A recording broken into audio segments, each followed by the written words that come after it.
faisais un peu le point sur le nombre de thèses que j'ai dirigées en 35 ans. J'ai en dirigé 16. Et encore, pendant le mot diriger en sens large, par exemple, Aude Bouvresse et Elsa Bernard, ce sont des thèses de Denis Simon. Mais comme il était à La Réunion, souvent elle venait me voir. Avec l'accord de Denis Simon d'ailleurs. Donc au même moment, j'avais 2 thèses peut-être. Jamais plus. Le problème de la thèse, la première chose, c'est le choix de 2 personnes. Le thésard qui vous choisit, et vous qui choisissez le thésard. Il m'est arrivé de refuser, 2 fois. Dans les 2 cas, après quelques mois d'essai, je lui ai dit non, ça ne va pas. D'une part, pour l'un des cas, c'était irrémédiable. L'autre, peut-être qu'il aurait pu faire une thèse, peut-être qu'il en a fait une d'ailleurs, mais pas avec moi, pas ma façon. Bon. Donc il faut que ça s'accroche. C'est pas toujours facile. J'ai eu beaucoup de difficultés à accrocher au départ avec Vlad. Il a un autre style que moi. Et puis, ça aboutit. Denis Simon, c'était un autre genre. Donc il faut déjà cela, se reconnaître. Donc dans un premier temps, on s'observe. On se jauge. On essaie plus ou moins formellement de faire le point. Quelles sont ses connaissances linguistiques, etc. On ne donne pas un sujet de thèse sans avoir réfléchi à cela en disant si la littérature est essentiellement en espagnol, s'il ne pratique pas l'espagnol, il vaut mieux pas. Deuxièmement, il y a une question de psychologie, de se découvrir. Troisièmement, il y a une question de transmission. Dans les 6 premiers mois, c'est le directeur de thèse qui en sait plus que le doctorant, sauf exception. Mais après, au bout de certains temps, à moins que vous continuiez à travailler vous-même sur le sujet, c'est plus nécessairement bon d'ailleurs. À partir de ce moment-là, votre thésard, si c'est un bon thésard, en sait beaucoup plus que vous. Vous êtes là simplement pour le faire parler, pour l'obliger à s'exprimer, pour voir s'il est cohérent dans sa manière de le dire, pour le pousser dans ses retranchements. C'est ça l'essentiel.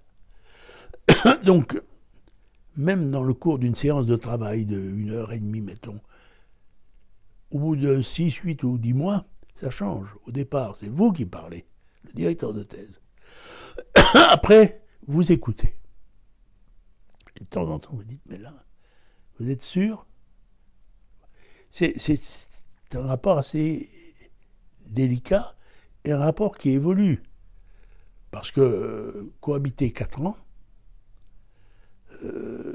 vous n'êtes plus les mêmes, ni le doctorant, ni le directeur de la recherche. Deuxième point, il ne faut jamais chercher à imposer son point de vue. Je n'étais pas toujours d'accord avec les choix qui ont été faits par mes thésards. Dans le cas de Vlad, la deuxième partie, je ne la sentais pas. Pouvoir et compétence. Il a eu raison. Mais, d'une part, je lui ai formulé mes observations, mais à partir du moment où je l'ai senti convaincu, c'est sa thèse, c'est pas la mienne. Alors, je ne l'aurais empêché d'aller à la catastrophe si j'avais le sentiment qu'il se fourvoyait complètement. Ça m'est arrivé pour un des candidats auquel j'ai renoncé en quelque sorte. Mais il ne faut pas chercher. Il n'est pas là pour faire la thèse que vous auriez voulu faire, ou pour écrire à votre place. Donc c'est très délicat. Si le sujet vous est trop étranger, ou si les orientations que prend le candidat s'écartent trop de votre conception, il faut avoir l'honnêteté d'arrêter. Alors, voilà, aussi vite que possible, parce qu'il ne faut pas perdre trop de temps. Mais ça, c'est extrêmement important. Puis après, il faut savoir choisir un type de rapport qui doit être directif, mais une direction acceptée.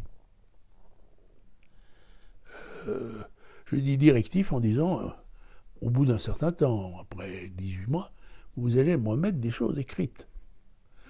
J'ai connu un thésard qui a fini aux communautés européennes, j'ai eu quand même un poste de direction, c'est pas un garçon idiot, mais il avait tout dans la tête, mais il n'écrivait jamais. Et il n'est pas arrivé à écrire. Parce que moi aussi, quand je ferme les yeux, je vois des châteaux magnifiques, mais je ne sais pas les dessiner. Donc il faut être suffisamment directif, dire maintenant il faut écrire. Il faut me remettre du papier. Et puis, il y a un côté nounou. De temps en temps, le candidat est démoralisé. Alors il y a d'autres, il y a des candidats qui sont trop sûrs d'eux. J'ai eu la chance de ne pas en avoir véritablement.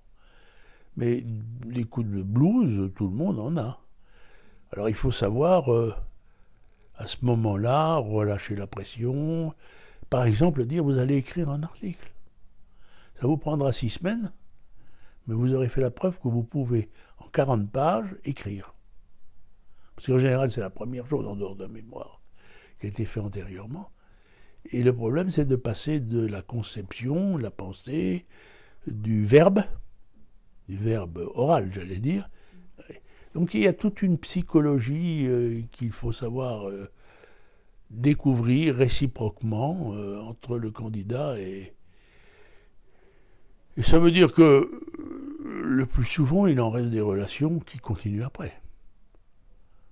Pas avec tout le monde, mais j'ai régulièrement, tous les ans, tous les 2 ans, parfois 2-3 fois dans l'année, je ne parle pas de Denis Simon ou de Vlad, c'est autre chose, ou de Frédéric, en plus il y a les rapports avec mon fils, donc je sais où ils en sont. Mais Josiane Fink, au vrai, qui est à Nice, me téléphone tous les 2 fois dans l'année. Et même elle parle de ce qu'elle est en train de faire, ou ce qu'elle était en train de faire. Donc c'est très important ce moment. Vous savez, l'expression allemande qu'on utilisait, le directeur de thèse, c'est le Vater, c'est le père. Moi qui suis un peu rétif à ce genre de choses, j'ai eu beaucoup d'admiration pour le professeur Reuter, je ne l'ai pas considéré qui était mon père. Mais il n'empêche que c'est très important, il en reste toujours quelque chose. C'est pas simplement quelque chose de technique. C'est une relation humaine, quand ça marche.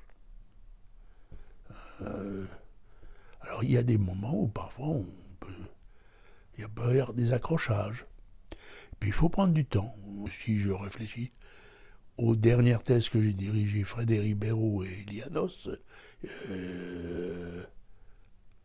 je les voyais tous les 15 jours pendant 1h30. Même pour certains quand j'étais président de l'université. Méthodologie, elle est variable selon les personnes. Moi, j'ai eu des candidats qui étaient en mesure d'avoir un système à peu près cohérent qui serait repris à 80% dans la thèse finale au bout de 8 mois. Et d'autres qui ont mis un temps infini à accoucher. Et au total, ça a été des thèses correctes ou de bonnes thèses. Et au total, ils ont mis à peu près le même temps. C'est dans la maturation que ça a beaucoup changé.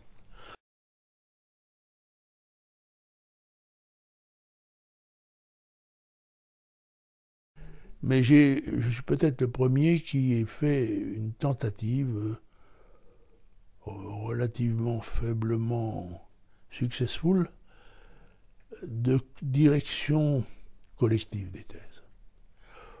Bon, il y a un directeur de thèse, un patron de thèse, mais j'avais pu convaincre des collègues, Vlad, je ne sais plus si Denis Simon était encore là, que pour certaines thèses de grande qualité, qui se présentaient comme pouvant être de grande qualité, il fallait prévoir tous les mois un petit conclave entre le thésard, les autres thésards, 2 ou 3 professeurs intéressés par la matière, où le candidat présentait l'état de ses travaux. Et on les discutait collectivement. Je n'ai jamais prétendu qu'on était propriétaire de son thésard.